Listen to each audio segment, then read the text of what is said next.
I overheard my wife, Rachel, talking to her mother one night, and the words stopped me dead in my tracks. She was saying that I'd make the perfect ex-husband because I'm too easygoing to fight for anything in court. I didn't react immediately, but that weekend, I quietly hired a lawyer and filed for divorce first. The papers were served to her during dinner, in front of her entire family. Since then, she hasn't stopped crying. I'm not the type to share personal issues online, but this one, it's been eating at me. If I don't get out, I feel like I'll pace a hole into my hardwood floors. I'm 38. I work in logistics, nothing glamorous, just contracts and fleet operations. I prefer clean shirts, quiet mornings, and my coffee black. I've been married to Rachel, 36, for 6 years. She teaches English at the high school nearby. We met through mutual friends and bonded over our shared love for early 80s movies and lazy Sunday afternoons. I thought we had something solid, maybe not exciting, but honest. Turns out, I was the only one who thought that. Last Saturday, I found myself under the house, in the crawl space beneath the laundry room, rerouting a drain pipe. It wasn't the most glamorous way to spend a weekend, but I prefer doing things myself. There's an old heating vent that runs straight up to the floor into the guest room closet. Normally, it's just background noise, but when voices carry down from above, they come through clearer than you'd think. Rachel was up there with her mom. Her tone shifted, no longer the sweet one she uses with strangers, but sharp casual, like they were catching up over wine. They had no idea I was below them. Tools clanking, headlamp on. What I heard stopped me in my tracks. I told you, Mom. He's not going to fight me on anything. He's too nice, Rachel laughed. I could clean him out, and he'd probably apologize for making it difficult. Her mother laughed too. He really is the perfect ex-husband. The kind who will sign whatever you put in front of him just to be done with it. Then came the line that flipped a switch in my mind. I've already looked into it, Rachel continued. If I file, I can probably keep the house and get spousal support. He makes more than enough. I didn't move, didn't say a word. I just crouched there, my hand still gripping the pipe, listening as they calmly, methodically discussed how they dismantle my life. The same way I'd seen people try to wrangle their way out of paying freight claims, except this wasn't about freight. This was about my marriage, my home. They never mentioned cheating, not directly. But Rachel did say something that cut deeper than any affair could. Someone like me shouldn't waste her best years babysitting a man with no ambition. I stayed in the crawl space for another 15 minutes, letting the rage cool until it turned into something harder, something colder. Later that evening, she handed me a glass of wine and kissed my cheek, like nothing had changed. She settled on the couch, watching a baking show, texting someone with a smile I didn't recognize. I sat beside her, nodded at the screen, and made a mental note to call my lawyer first thing Monday morning. I wasn't going to raise my voice. I wasn't going to beg. I was going to file first. By Monday, I booked a consultation with a local lawyer, not one of those flashy billboard firms, but someone solid, Wexler. His office was quiet, his desk clean, his demeanor ex-military. He glanced over my notes. Yes, I brought notes and didn't even blink. You file first, you control the tempo, he said, flipping through the financial documents. She's banking on you being passive. That's your opening. From that moment on, I stopped reacting and started preparing. I didn't move out. I didn't start any fights. I just became invisible. I went to work, came home, did the dishes, cleaned the gutters. Routine became my shield. While Rachel spent her nights texting on the patio with a glass of wine in hand, I spent mine in the guest room, quietly documenting every withdrawal she made from our joint account. I saw her Venmo her sister $500 for a girls' trip she'd never mentioned. I made copies of everything, bank statements, receipts, and Amazon purchases that included 2 new suitcases and an iPad. She didn't bother hiding it. She assumed I'd never question her spending. That was her mistake. Wexler connected me with a forensic accountant, a low-profile guy who didn't even have a sign on his door. I gave him everything I had. It didn't take long to discover that Rachel had been transferring small sums into an old account under her maiden name, one she'd never disclosed during our financial planning. Sloppy, predictable, We also had a joint credit card that I froze the joint accounts, then opened one in my name alone and redirected all the automatic payments. I didn't say a word. The next time she tried to purchase a $200 throw blanket from some boutique on Instagram, her card was declined. She stared at the screen like it had betrayed her. "What's going on with the card?" she asked, sitting across from me at the dinner table. I shrugged, keeping my composure. Must be fraud or something. I'll check into it. Later that night, she texted her mom again. I know because she left her phone open on the couch while she showered. He's clueless. Probably forgot to pay the bill again. Can't wait to be done with this. I took a screenshot of that message, too. In the meantime, I started cataloging everything in the house that was mine before we got married. Tools, furniture, even the title for my old truck. Wexler had mentioned that it would matter, especially since we live in an equitable distribution state. She seemed to think she'd be walking away with a whole house.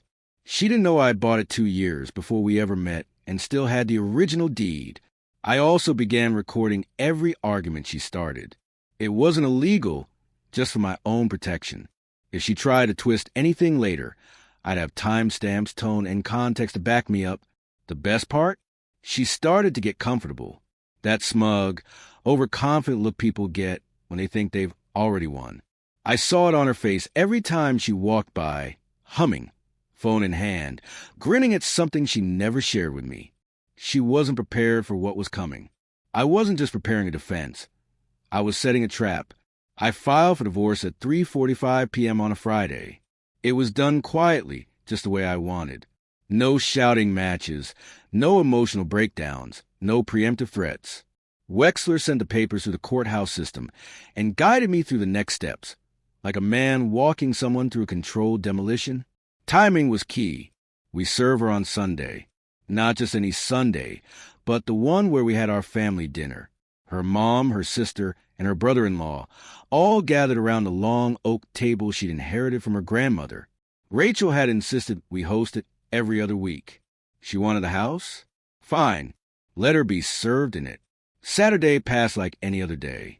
She went to yoga, brunch with her sister, came home tipsy, and suggested we go through the garage to figure out what we were keeping. I nodded and said, "Sure, whenever you want." I watched her mentally box up my future, assuming I'd be too weak or stunned to push back. I went to bed early, but didn't sleep much. Sunday morning, I vacuumed, cooked, and kept up the appearance of routine. She noticed. "You're in a good mood," she said, pouring herself a second mimosa before noon. "Just try to be helpful," I replied. By 4 o'clock, the house smelled like roast and rosemary.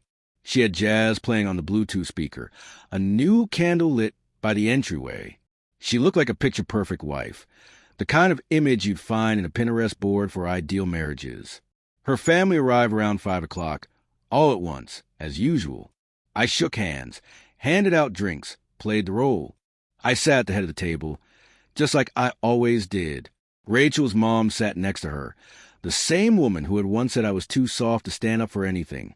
We made it through the salads, the small talk, and halfway through the roast when the knock at the door came. Rachel frowned. "Did you order something?" she asked. I shook my head. "Nope. Probably just a neighbor." I didn't move. I just chewed my food, letting the silence stretch between us.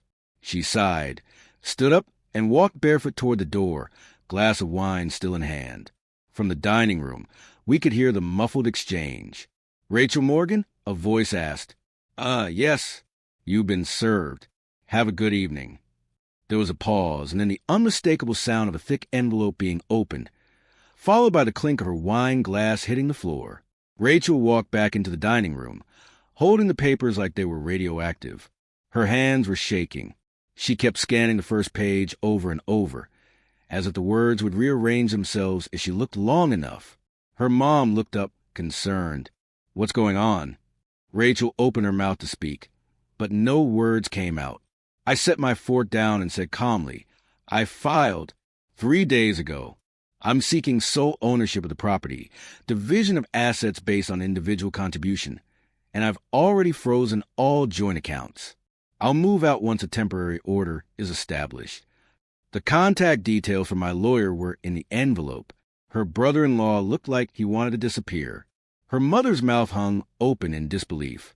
"You can't just," she started, but I stood up, cutting her off. "Dinner was nice." I said, "Calm. I'll leave you all to finish." With that, I walked out the front door. I didn't go far, just down the street to the park, where I parked my truck and sat in silence. I watched the sun dip behind the trees, the engine ticking quietly.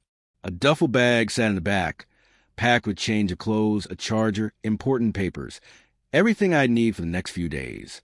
I didn't want to be around when Rachel finally realized that this wasn't a bluff. It was over. My phone buzzed about half an hour later. First it was Rachel, then her mother, then Rachel again. No voicemails, just calls one after the other, as if the sheer volume would change something. I didn't answer. I spent the night at a friend's place. He poured me a drink without asking questions. By Monday morning, I met with Wexler to finalize everything, asset disclosures and the supporting documents. Every receipt, every screenshot, every payment history. By Wednesday, Rachel's lawyer, some overworked local she probably found through Yelp, sent over her counteroffer. Wexler barely reacted. "They think you're bluffing," he said as he looked through the documents. He slid the packet back to me. "They want half of the house value," he continued, "plus temporary spousal support. No mention of her undisclosed account. No mention of her income.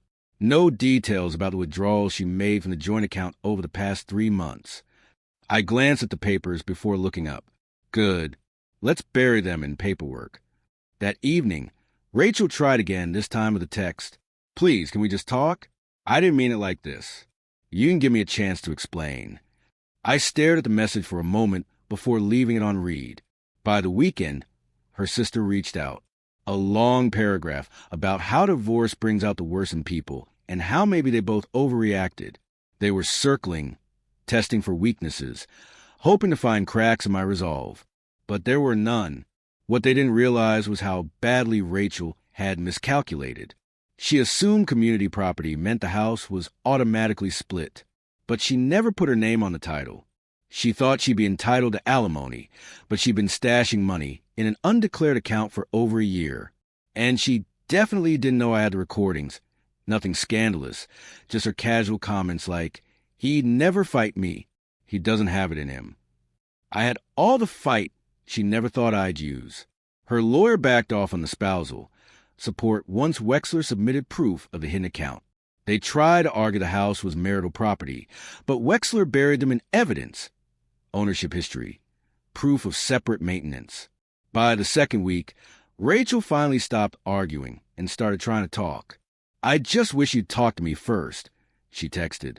She wanted a conversation after plotting a clean exit behind my back, after mocking me in front of her mother, but the time for talking had passed. I'd already said everything I needed to say through paperwork. By the end of week 3, Rachel's calls stopped. Her lawyer sent over a new proposal. No claim on the house, no request for support, just a split of the remaining shared savings. Wexler looked at me across the table. "She's folding," he said. "Want to negotiate or go for the full ruling?" "Let's wrap it up clean," I said. "No drama, just closure." We drafted the agreement, signed it, and filed it. It was done. She got to keep her car, her personal savings, and a few pieces of furniture. I kept the house, the tools, and everything I had before we ever met. There was nothing left to discuss. That night, after the final agreement was signed, I came home and made dinner in complete silence. Not the kind of silence that cuts, but the kind that fills a room. I sat in the chair I'd picked out, slept in my bed without the sound of her typing away on her phone next to me, texting whoever she was seeing. She never moved back in. She never asked. A month later, I bumped into her sister at the hardware store. She looked uncomfortable, but tried to be cordial. "Rachel's been having a hard time," she said, watching my reaction. I nodded. "She said you've changed," she added. I looked at her, not angry, not smug, just done. "No," I replied. She just finally saw the part of me she kept pretending didn't exist. Rachel's been texting me every few weeks since, always late at night, always emotional. I don't know who I am without you, she writes. I made a mistake. You didn't even give us a chance to fix it. I haven't replied. Not once. She cried the day she was served. Her mother tried to step in, play the peacemaker. They thought I'd collapse once things got tough. They bet everything on me being the guy who never fights. But the truth is, I'm not the man who can't fight. I'm the man who waits for the right moment and strikes when it counts. Edit. Since people keep asking, yes, the house was mine before we got married. She never contributed to the mortgage, and that held up in court. No, she didn't cheat. Not that I could prove, but the betrayal wasn't physical. It was strategic, and that's worse. No, I don't feel guilty. I gave her 6 years of stability, support, and honesty. She gave me a plan to walk away the moment it suited her. Yes, I'm seeing someone now. Quietly, she doesn't know about any of this. Doesn't need to. Final thought. A man doesn't need to raise his voice to be strong. Sometimes. He just has to listen long enough to figure out where to strike and walk away while everything else falls apart.